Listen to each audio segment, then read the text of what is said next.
uma caminhada que fizemos no Pentateuco, nos livros de Gênesis, Êxodo, Levítico, Números, Deuteronômio, numa proposta de observarmos doutrinas da fé reformada, da fé cristã, as antigas doutrinas da graça.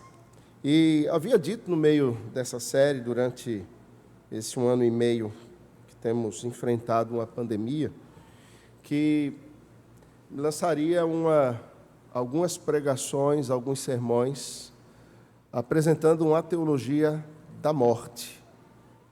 Porque o tempo exige isso. Porque todos nós, durante esse 1 ano e meio, imagino que cada um dos irmãos que estão aqui tenham se aproximado ou tenham visto a realidade da morte se aproximar através de entes queridos, de pessoas conhecidas, de familiares. Aqui na nossa igreja, alguns irmãos partiram, gente com Covid, como nosso irmão Washington partiu, familiares de irmãos da nossa igreja também partiram, outros com outras enfermidades também nesse tempo. Tivemos que lidar com toda essa questão e que traz uma série de sentimentos e emoções durante esse período, mesmo aqueles que partiram de forma natural, como, por exemplo, as minhas duas avós. Foi dentro de um ambiente, de um momento em que o relacionamento não estava tão estreito, em que as pessoas acabam, por conta da proposta de afastamento social, se isolando. E imagino que ainda teremos que lidar com muitas coisas. A expectativa não é que a pandemia passe, mas ela minimiza, ela diminui sua força, mas o fantasma continua por aí. E as pessoas continuam com medo. E nesse ambiente, crentes adoeceram emocionalmente, não apenas fisicamente, com medo da morte.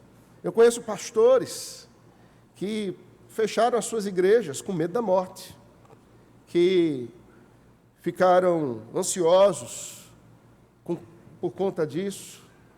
Há crentes que, alguns com motivos, outros sem motivos, que até hoje não retornaram ao templo, ao ajuntamento santo, por causa do medo, da ansiedade. E uma coisa que nós, como povo de Deus, em especial na nossa igreja, temos falado em todo o tempo, no tempo que vivemos aqui, no tempo que estamos reunidos aqui, é que nenhum fio do cabelo de nossa cabeça cairá sem que a soberania de Deus se manifeste, que os nossos dias estão todos escritos, que nenhum esforço nosso nos dará um côvado de vida além daquilo que o Senhor determinou. Sim, precisamos ser responsáveis, cuidadosos com nós mesmos, com os outros, mas a vida pertence a Deus.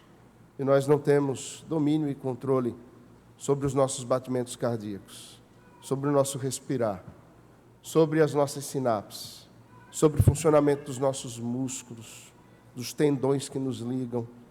Nós não temos controle de absolutamente nada. E tudo repousa na soberania de Deus. Fomos dormir ontem, acordamos hoje, porque a graça do Senhor se manifestou sobre mim e sobre você. Porque a boa mão do Senhor esteve estendida sobre nós. Alguns tantos não acordaram, porque chegou o dia determinado pelo Senhor. E nós precisamos, como povo de Deus, diante da realidade da morte, porque todos aqueles que nascem caminham para lá. E lidamos com isso diuturnamente. Temos uma boa compreensão sobre quem é essa figura, quem é essa pessoa, como devemos nos portar diante dela, qual poder, se porventura há algum poder, ela tem sobre nós. Vamos ler o texto de Gênesis, capítulo 2, verso 15 ao verso 17. Tomou, pois, o Senhor Deus ao homem e o colocou no jardim do Éden para o cultivar e o guardar. E o Senhor Deus lhe deu esta ordem: de toda árvore do jardim comerás livremente, mas da árvore do conhecimento do bem e do mal não comerás, porque no dia em que dela comeres, certamente morrerás. Que o Senhor Deus tenha misericórdia de nós e aplique a sua palavra ao nosso coração, irmãos. Esse texto que lemos agora é um texto fundamental para termos uma cosmovisão cristã, para termos uma cosmovisão bíblica, ou seja, para conseguirmos enxergar o mundo como ele é, para conseguirmos enxergar o nosso lugar nessa terra e porque as coisas funcionam como funcionam. Esse texto revela-se uma verdadeira cláusula pétrea. São aqueles elementos que são irremovíveis, que não podem ser mexidos e que precisamos ter uma compreensão a fim de vivermos. Vemos aqui nesse texto aquilo que a Confissão de Fé de Westminster e a Teologia Reformada chama de pacto das obras. Na realidade, é um só pacto de Deus com o seu povo. E esse pacto é o pacto da graça salvadora do Senhor, que se revela a nós através de administrações desse pacto. E a primeira das administrações desse pacto é o pacto das obras. É o pacto em que o Senhor, tendo criado o homem, tendo dado vida ao homem, tendo feito a sua imagem e semelhança, elege-o como vice-regente da criação. Alguém que é posto no centro daquilo que Deus criou, num jardim feito pelas próprias palavras do Senhor, pela ordem de Deus, para guardar aquela terra e para cultivar aquele jardim. A ideia é que, a partir da criação, as coisas não brotariam sozinhas. Haveria uma graciosa participação do homem na manutenção da criação. Deus havia criado, mas não deixou o homem num ócio da sua vida, o homem entregue a dias infinitos, sem ter o que fazer. Na realidade, a motivação, a finalidade e o propósito é algo que não decorrem da queda. Tudo isso decorre da vida. E todo aquele ser humano, mesmo antes da queda, necessitava de finalidade, de propósito. E o texto nos revela que, se não caminharmos no propósito de Deus, no pacto que o Senhor Deus realizou com o homem, com a criação, nós estaremos perdidos. A vida não fará sentido. A vida passará diante dos nossos olhos sem propósito. Os dias serão como um líquido que tentamos segurar, mas não conseguimos. E Adão e Eva são colocados no jardim, e o Senhor não apenas os coloca ali, mas se dirige a eles numa iniciativa sua. E perceba que o pacto e todas as manifestações ou administrações do pacto, quer seja no pacto das obras, na lei, no pacto com Abraão ou com Davi, ou no pacto que visualizamos com a igreja no tempo que vivemos, é de iniciativa exclusiva do Senhor. O Senhor foi quem buscou Adão e Eva e fez um pacto com eles. O Senhor foi quem buscou Noé e fez um pacto com ele e com a sua família para salvá-lo. O Senhor Deus é quem busca Abraão e faz um pacto consigo e com as suas gerações. É o Senhor Deus quem se revela a Davi e faz um pacto com ele, transformando-o no pastor de Israel. É o Senhor que faz um pacto com a igreja por meio de Cristo, no vínculo do Espírito Santo que nos cela. A iniciativa sempre é do Senhor. O Senhor busca o homem num pacto cheio de graça. Portanto, o pacto das obras não é um pacto distante da graça. É um pacto envolvido pela graça de Deus, de um Deus que busca o homem no propósito de se revelar a ele e de tornar-se conhecido a esse homem, onde o homem deverá ter deleite do Senhor. Ontem falava a Letícia, que completou 12 anos, veja, o cronômetro está rolando, irmãos. Um dia, há 12 anos atrás, eu peguei ela no colo, no mesmo dia em que Kim Jong-un nasceu. Eu vi, olha lá, no mesmo dia em que Kim Jong-un nasceu, os dois estavam lá na maternidade juntos. Há 12 anos atrás, o tempo passou e eu fiquei mais velho e ela ficou uma moça. E eu dizia a ela 3 aspectos ontem, no aniversário de 12 anos dela. A palavra de Deus diz, filha, que você precisa confiar no Senhor. A palavra de Deus diz que você precisa se agradar do Senhor.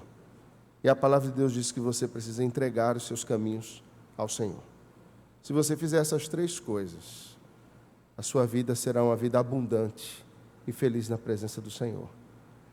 Os tempos passam, mas a mesma coisa é dita para nós, que foi dita a Davi e que foi dita a Adão e Eva nesse pacto das obras. Afinal de contas, a graça de Deus se manifestava ali dizendo o seguinte: eu criei todas as coisas para o vosso deleite.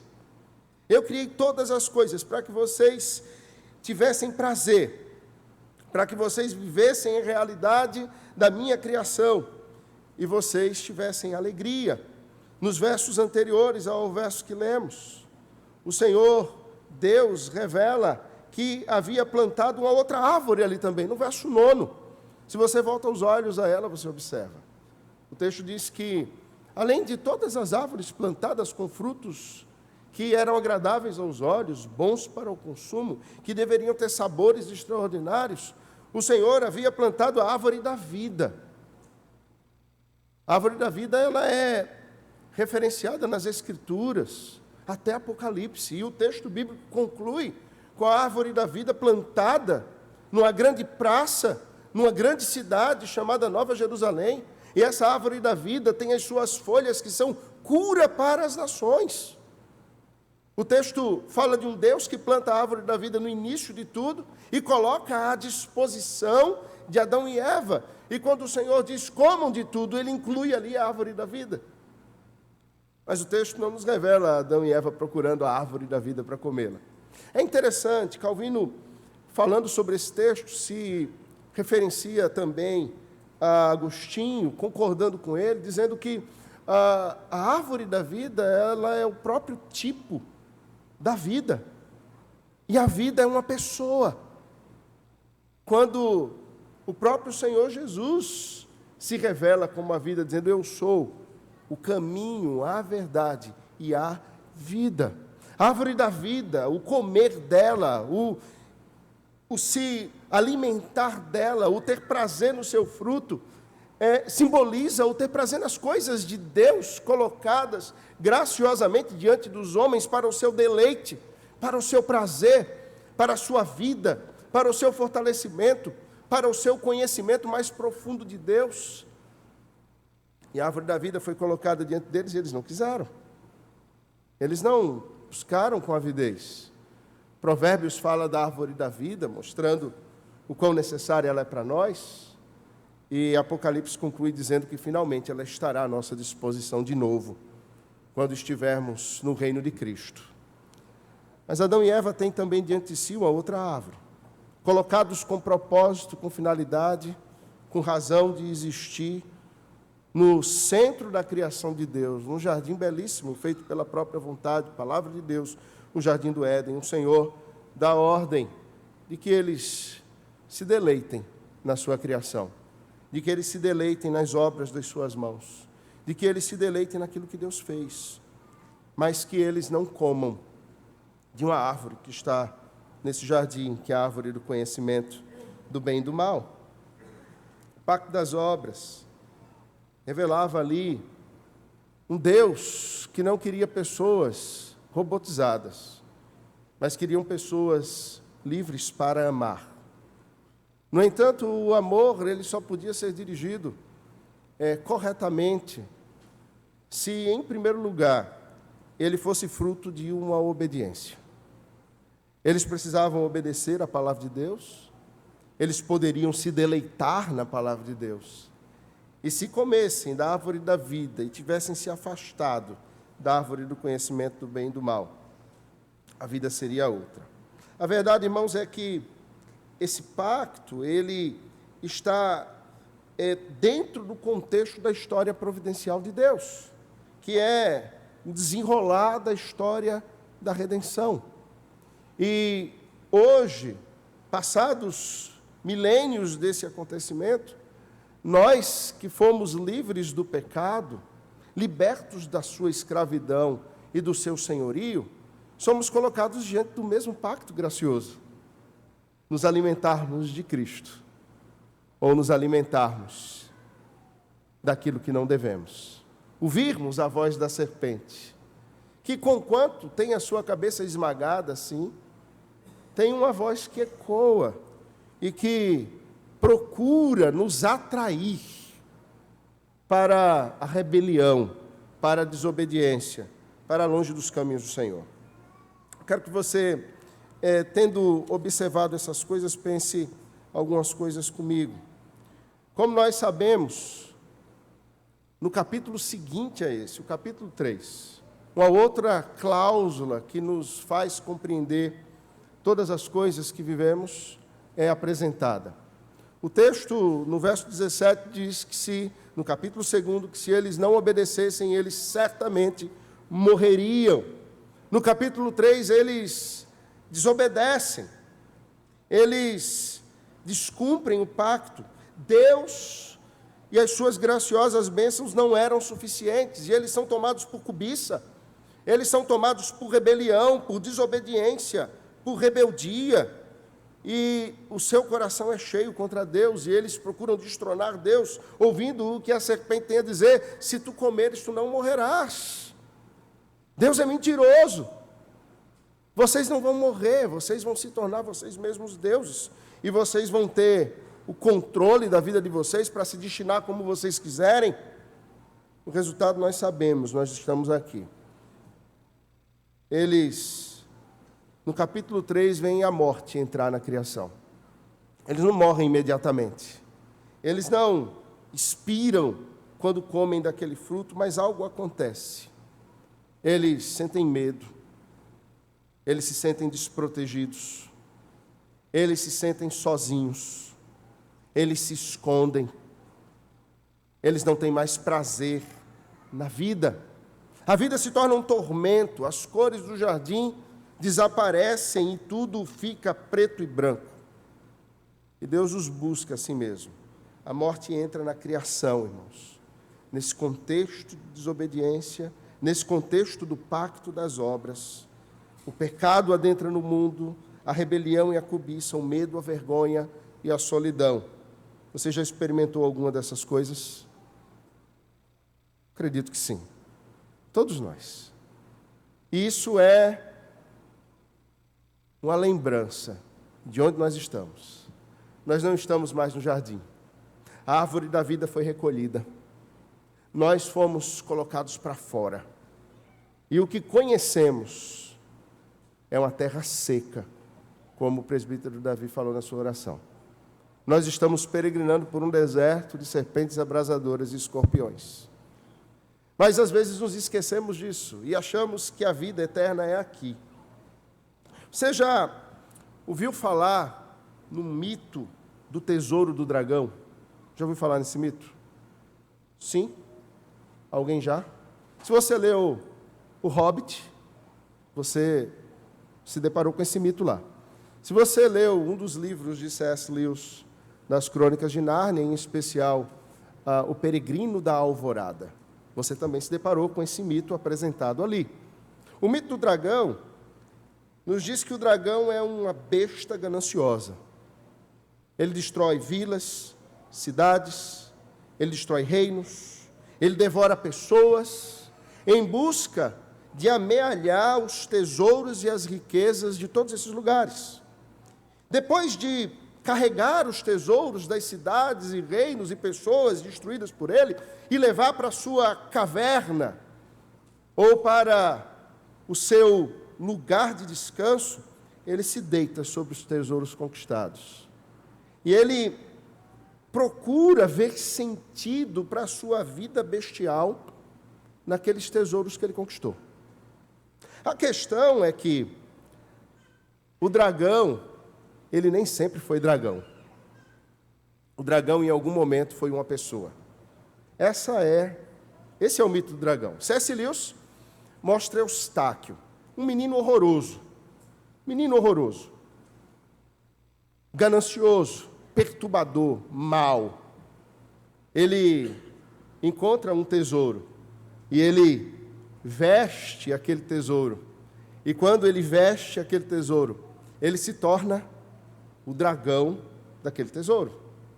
E aquela é a maldição que o acompanhará, até que em algum momento ele tem um encontro com um grande e poderoso leão que ruge sobre as escamas de besta que ele agora carrega e o liberta daquela maldição. Tolkien pinta a mesma coisa em O Hobbit, quando Thorin II, escudo de carvalho, adentra nas minas e busca o tesouro de Smaug, um grande, velho e terrível dragão que estivera antes a serviço de um mal terrível, de Sauron. Ele não se torna um dragão, visivelmente. Thorin é tomado pela maldição do dragão. E conquanto ele não crie asas, escamas e não cuspa fogo pela boca, e essa é uma imagem que se aproxima mais de nós, ele se volta contra os seus amigos, com ganância, com desejo de poder. Os relacionamentos entre eles, que eram irmãos, agora é quebrado, e eles estão lutando uns contra os outros. Se deixados, irmãos, entregues a essa realidade inaugurada em Gênesis 3, por causa da desobediência de Gênesis 2, 15 a 17, nós nos tornaremos dragões, bestas perdidas, envoltas sem sentido na vida, em busca de riqueza por uma eternidade. Imagine se não houvesse a morte. 100 anos, 200 anos, 300 anos, 400, 1.500 anos de vida caminhando por esse mundo, envolvido pelo pecado. Mas o Senhor inseriu nesse contexto o tempo. O tempo que vivemos não é o tempo da eternidade. Na queda, Deus insere o contexto do kairos, do tempo, e Ele faz com que as nossas células sofram uma contagem regressiva. E nesse tempo, o poder das riquezas e do dragão, dessa maldição, vai sendo desgastado pouco a pouco. Tem um autor que tem sido nos últimos meses um autor de deleite pessoal, N.D. Wilson. E falando sobre essa questão, ele diz o seguinte: o tempo nos despoja. Irmãos, o tempo nos despoja dos nossos músculos, o tempo nos despoja dos nossos cabelos, não é? O tempo nos despoja da nossa força, nos despoja das nossas lembranças. Você já conversou com alguém com mal de Alzheimer? Me lembro de uma senhora que eu visitava, quando ainda era seminarista, numa casa de repouso, que tem aqui em Boa Viagem. Ela tinha 103 anos. E ela não conseguia distinguir, quando eu conversava com ela, a minha idade. Então, todas as vezes que eu ia conversar com ela, ela olhava para mim e dizia assim: meu filho, você esteve na Segunda Guerra? Eu dizia: não, dona Miroslava, era o nome dela. Não, dona Miroslava, eu não estive na Segunda Guerra, eu sou muito jovem. Disse, é, meu filho. Mas eu voltava lá na semana seguinte, ela perguntava de novo: você esteve na Segunda Guerra? E toda vez ela me fazia essa pergunta. A capacidade de distinguir as coisas é despojada de nós. E o tempo vai. O tempo nos impede, no entanto. Deus inseriu o tempo.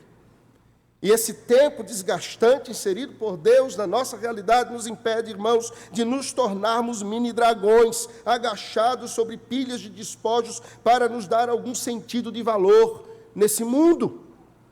Porque não há valor intrínseco no mundo quebrado.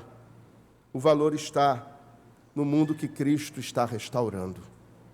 Eu quero pensar 3 coisas com você. A primeira delas, e talvez você ache estranho no primeiro momento, mas fique até o final, não se levante, não vá embora. Eu não quero minimizar a morte com esse sermão. Ouça-o com atenção. Primeiro, a morte, um marco gracioso da vida. Irmãos, como disse, eu não quero minimizar a morte, eu não quero romantizar a morte. A morte é um inimigo. Se você está com Bíblia, você pode voltar ao texto, no capítulo que lemos hoje, não aos versos que lemos, que falam da vitória sobre a morte, mas veja o verso 25 e 26 do capítulo 15 de 1 Coríntios. capítulo 15, 1 Coríntios, versos 25 e 26. E o texto diz assim: porque convém que ele reine, até que haja posto todos os inimigos debaixo dos pés. Agora veja o verso 26. O último inimigo a ser destruído é a morte. Ela é um inimigo. Ela não é um amigo. A morte é uma maldição que entrou no mundo através do pecado. Veja Romanos capítulo 5, no verso 12, volte algumas páginas. O texto diz: portanto, assim como por um só homem entrou o pecado no mundo e pelo pecado a morte, assim também a morte passou a todos os homens, porque todos pecaram. A morte é a consequência do pecado. E por causa do pecado, irmãos, eu e você já nascemos com um cronômetro contando, com um cronômetro correndo, rolando os seus dígitos na direção de um tempo pré-definido antes da nossa existência. E enquanto, irmãos, os dígitos correm para chegar nesse lugar pré-definido, nesse tempo estabelecido, nós corremos contra o tempo. Nós também corremos. E veja se não é assim. O resumo é esse: o sol nasceu, o despertador tocou, levante-se, se vista, coma, vá, realize, trabalhe, faça, bata o ponto, seja escravo, coma novamente, sente-se, se der tempo, tenha conversa com alguém. Agora relaxe, apague a luz, feche os olhos, respire estranhamente de olhos fechados, porque você não é peixe. Enquanto sua mente divaga, sem controle. O sol nasceu, despertador tocou de novo, faça tudo novamente. E de novo, e de novo, e de novo, e de novo. E os dígitos vão rolando, e os dígitos vão correndo. O cronômetro não para. Enquanto eu e você estamos aqui, o cronômetro corre aceleradamente. Os números talvez não sejam nem percebidos, mas esse cronômetro correndo revela a graça de Deus. Um tempo ao qual esse cronômetro chegará e finalmente parará, revela a graça de Deus. Deus não nos deixou entregues eternamente ao pecado, irmãos. Por isso Ele nos coloca para fora do jardim e Ele protege a árvore da vida. Deus não nos deixa entregues a uma vida de angústias por causa do pecado, a uma vida longe dos seus caminhos. Deus colocou um fim nessa vida aqui. E esse fim vem ou no dia em que o Senhor nos chama no último suspiro, ou no dia em que finalmente respiramos a plenos pulmões para bradar louvores a Deus porque Cristo volta. De uma forma ou de outra, esse tempo tem um limite, ou com a chegada da morte, ou com a chegada da vida. Deus colocou um limite a esse tempo. Em segundo lugar, a morte, limitadora da vida, no mundo quebrado, é a nossa serva. Como assim? Na mitologia grega, há um lugar chamado Tártaro. Já ouviu falar desse lugar? Esse é o lugar onde os titãs rebeldes, eles são lançados e eles são torturados eternamente. Mas a tortura desses titãs é bem interessante. Eles são colocados ali e eles vão viver num tipo de looping temporal. Eles nunca vão concluir aquilo que eles começaram a fazer, e sempre volta para o início. É um tipo de mito de Sísifo, que é aquela ideia do homem que carrega a pedra até o topo da montanha, e quando ele chega lá, a pedra sempre rola, e chega ao sopé da montanha, e ele precisa começar tudo de novo, e começar tudo de novo, e começar tudo de novo, e começar tudo de novo. Os gigantes titãs lançados no Tártaro, eles são levados a viver um castigo eterno por sua rebeldia e maldade, sendo levados a completar uma obra que nunca tem fim. Que nunca tem fim. Eu quero dizer o seguinte: esse mundo, sem a morte, que é tornada serva do povo de Deus, esse mundo sem o fim que o Senhor estabeleceu, é um tipo de tártaro. Quero lançar um desafio para você. Você pensar agora. Pare um pouquinho. E esqueça o choro de criança. Criança chorando no templo é bênção. O cronômetro deles, ordinariamente, ainda tem muitos dígitos para rolar, mais do que os meus, e eu tenho mais pressa que eles. Então pense comigo o seguinte. Pense no seu temperamento. Está visualizando o seu temperamento? Quem é você? Pense nos seus ressentimentos. Quantos você tem? Não tente contar nas mãos não, porque vai faltar dedo. E nas suas mentiras? Pense nas mentiras que você já contou e que você conta.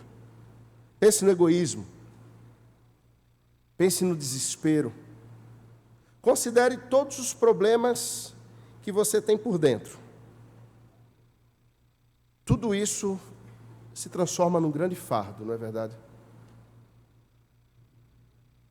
Passado que nós não conseguimos compreender, um presente que nós não conseguimos viver de forma plena, a ansiedade por um amanhã que ainda não chegou, e vamos vivendo fardo.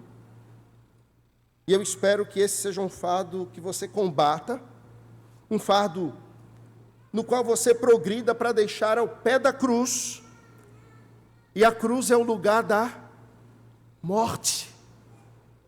Perceba, os fardos são carregados de todas essas angústias, de todos esses males nesse mundo quebrado, e só há um lugar onde eles podem ser depositados, é o pé da cruz.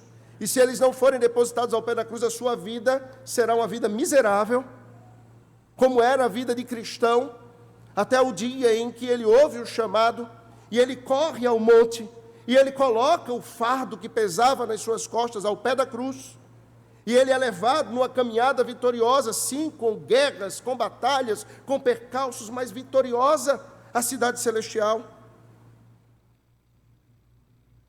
Agora, remova o cronômetro disso tudo. Se você remover o cronômetro, o tempo, a finitude, tirar o elemento da morte que o Senhor Deus colocou no pacto que Ele estabeleceu com Adão e Eva, o pacto das obras e da graça, nesse mundo, não há fim, não há linha de chegada, não há assalto final nessa luta, não há cruz e, portanto, não há como nos livrarmos do fardo.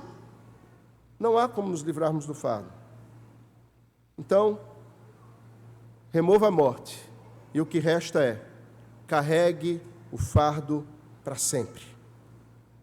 A vida seria um loop temporal, e este mundo seria o Tártaro.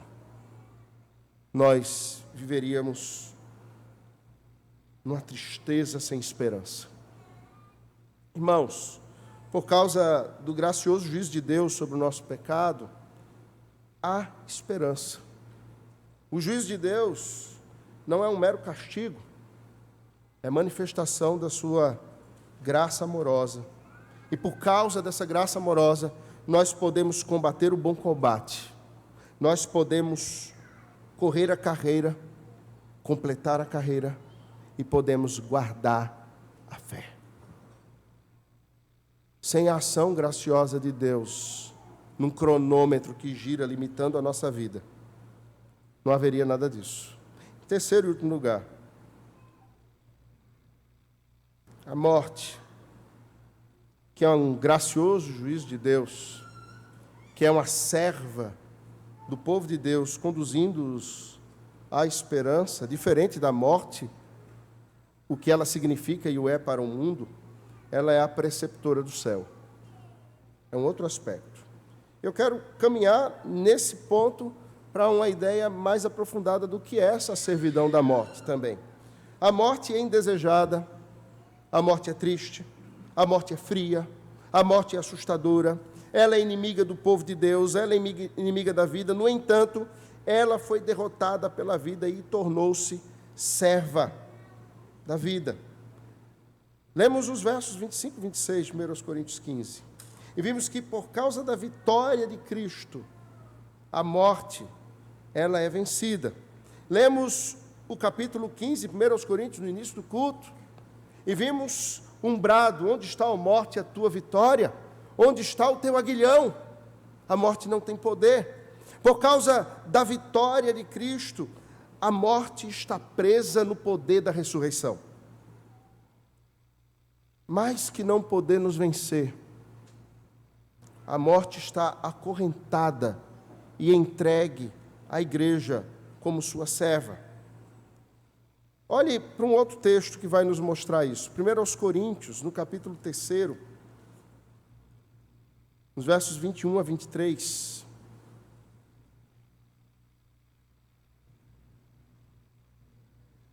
Que diz assim: portanto, ninguém se glorie nos homens, porque tudo é vosso. Paulo está falando da igreja. Ele não está falando da igreja boazinha, não. Ele está falando aos coríntios, a igreja mais complicada daquele tempo. E ele está dizendo: por causa de Cristo, tudo é vosso. Seja Paulo, seja Apolo, seja Cefas, seja o mundo, vá adiante. Seja a vida, seja a morte, sejam as coisas presentes, sejam as futuras, tudo é vosso. E vós de Cristo, e Cristo de Deus. Como assim? Paulo está dizendo à igreja dos Coríntios que a morte foi dada à igreja. O que isso significa? Ele está dizendo que a vida foi dada à igreja. Ele está dizendo que o serviço foi dado à igreja. A morte foi dada à igreja. O inimigo está derrotado. E como antigamente acontecia, quando havia uma guerra, havia um inimigo, ele precisava ser vencido e ele era derrotado, o que acontecia com ele? Ele era escravizado. Se Cristo venceu a morte, Cristo a escravizou. Carregou-a manietada às portas da igreja e disse: ela é tua serva. Irmãos, não é possível os crentes viverem com medo da morte. Não é possível os crentes viverem apavorados com a morte. A morte é serva do povo lavado e remido no sangue do Cordeiro. A morte é uma serva da igreja do Senhor. Deixa-me explicar isso. Andrew Rippé, ele foi um servo do Senhor, professor de teologia, no século XVI e XVII, na França. Naquele tempo, ele levou na faculdade de Leiden muitos jovens ao fervor, escreveu muitos livros, produziu muito. Foram 50 anos de ministério, até que aos 77 anos de vida, no culto em que ele pregou, no Natal, no dia 25 de dezembro, encerrando o sermão, ele passa mal. Ele tem fortes dores no estômago, ele é levado para casa. A medicina naquele tempo não era a nossa, não existia tomografia computadorizada, nem menos um raio-x para ver o que tinha. Aquele irmão morreu no dia 7 de janeiro do ano seguinte, de 1651. E no Opúsculo da Vida, ele escreve algo muito interessante. Eu acho que isso que ele escreve ilustra esse sentido da morte ser serva do povo de Deus e a morte ser essa preceptora da vida. E ele diz, abre aspas, a sensação de favor divino aumenta em mim a cada momento. Eu não sou mais atormentado por preocupações terrenas. Eu me lembro de quando algum livro novo era lançado, do quão seriamente eu ansiava por ele. Mas agora tudo isso é poeira. Tudo é Deus. Tu és o meu tudo, ó Senhor. Tu és o meu bem. E eu me alegro em me aproximar de Ti. Oh, que biblioteca eu tenho em Deus, em quem estão todos os tesouros de sabedoria e conhecimento. Tu és o professor de espíritos. Eu aprendi, veja só, eu aprendi mais divindade nestes 10 dias em que vieste me visitar no meu leito, do que nos 50 anos anteriores. Coisa extraordinária. No ocaso da vida, ao cronômetro se aproximar do dia estabelecido para aquele homem, ele experimentou uma graciosa comunhão com Deus. John Piper está vivo, mas achava que ia morrer, e teve um câncer, e as pessoas ficavam, pobre John Piper, e ele disse, escrevendo um texto, não desperdice o seu câncer, em que ele fala da importância da avaliação, da comunhão com Deus, os momentos em que parece que a morte vai nos abraçar. Os servos de Deus, a exemplo de Policarpo, nas vésperas de enfrentar a morte, louvava ao Senhor. John Hus foi levado à fogueira, e os seus malfeitores dizem que enquanto o fogo queimava, ele cantava louvores ao Senhor. E aquilo ficou no ouvido daquele povo, de tantos quantos o ouviram cantar e bendizer ao Senhor. Irmãos, a morte é consequência do pecado, mas também é um dom. É graça e misericórdia para os santos. A morte é uma gentileza. Nós deveríamos ser exterminados por causa do pecado, mas nos tornamos mortais ao invés de sermos exterminados. Quero caminhar para o fim. Nós sabemos que os nossos primeiros pais, Adão e Eva, quebraram um pacto, aquele pacto que lemos no início, em Gênesis 2. Sabemos que a consequência disso foi a morte. Eles e nós, seus herdeiros, nós nos fizemos sujos e corruptos diante do Deus santo, santo, santo, e tão puro de olhos que não pode ver o mal. E Deus nos amaldiçoou com a morte. Mas o tipo de maldição lançada por Deus sobre o seu povo eleito foi como aquele de uma mãe que pega o filho pelas orelhas, com as mãos meladas de lama e com a roupa nova suja e rasgada, e o carrega para o banheiro para um belo banho. A questão é que nós nos sujamos continuamente e nossas mãos vivem enlameadas. Finalmente, nós devemos enxergar a nossa maldição é abraçada, é engolida pelo Deus que nos amaldiçoou. Como assim? Ali, eu quero que você tente visualizar isso, ali, do lado de cada leito, no suspiro final de cada eleito de Deus, e aqui é para os eleitos de Deus, irmãos, porque a morte para os ímpios é puro terror, e não tem como ser diferente. A morte para aqueles que não servem a Cristo, que não foram conquistados pela vida, por aqueles que não morreram na cruz, a morte para aqueles que não são servos da justiça, a morte é puro desespero e não há solução. Mas para os eleitos de Deus,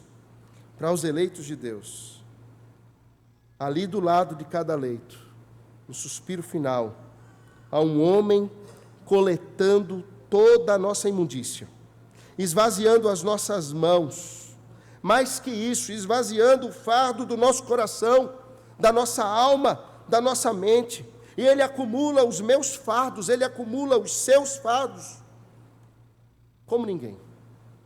Ele carrega todos eles. O interessante é que nós acumulamos os nossos próprios fardos. Mas este homem correu sua própria carreira e a concluiu com mãos limpas e coração puro. E o seu fardo é o fardo dos outros. O fardo dele é o seu fardo. O fardo dele é o meu fardo. E todos aqueles eleitos de Deus que enfrentaram a morte como a preceptora da vida, puderam enfrentá-la com doces palavras, porque já não havia fardo sobre eles. Ele não precisava de cronômetro, mas esse homem, embora tenha caminhado no tempo por 3 décadas e corrido em direção à morte, ele foi o único descendente de Adão que foi capaz de cumprir esse pacto. No limiar de sua vida, a morte não o abraçou. Ele, a própria vida, abraçou mortalmente o nosso inimigo e ele o destruiu. Com um brado, está consumado. Cristo consumou. Se não fosse a morte, como uma maldição estabelecida contra o pecado, Cristo não se faria homem. Cristo não morreria no nosso lugar. E não haveria esperança para mim e para você. Eu não sei qual é o tempo determinado para o nosso cronômetro, para o meu cronômetro. Eu fiquei hipertenso nesses dias, estão sabendo dessa? E eu fico ouvindo de um do outro, muita reclamação. Eu preciso cuidar da saúde. Doutor Raimundo, vamos marcar um horário para o senhor. Mas eu estava dizendo para alguns colegas essa semana, é o seguinte, se não der tempo de eu ir em doutor Raimundo, e Cristo me chamar, Paula está liberada para casar. Aí ela disse, mas quem vai me querer, meu filho? Eu já tenho 5 filhos. Eu disse, é como combo da McDonald's, vem completo. E eu fiz a liturgia do meu funeral. Eu quero que cante Deus enviou seu Filho amado. Vai ser o primeiro hino.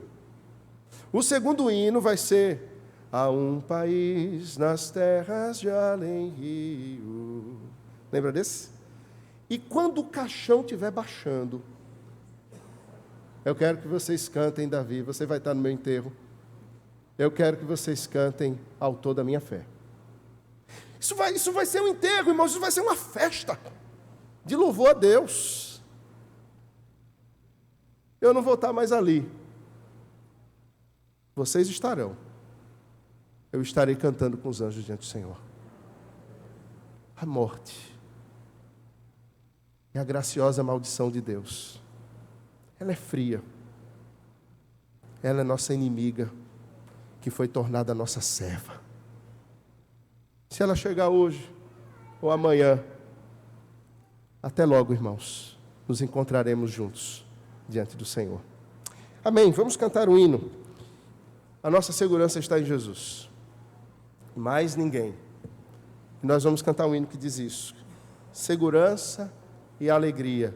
E nós vamos, nesse momento, trazer dízimos e ofertas à presença do Senhor, com gratidão no coração, sabendo que Ele tem cuidado de nós. E quando fizermos isso, as nossas crianças já estarão se dirigindo ao departamento infantil. Então, todas as crianças podem se encontrar com as tias ali e vão para o departamento infantil. E nós vamos ficar em pé. Vamos louvar o Senhor Deus com alegria nesse momento.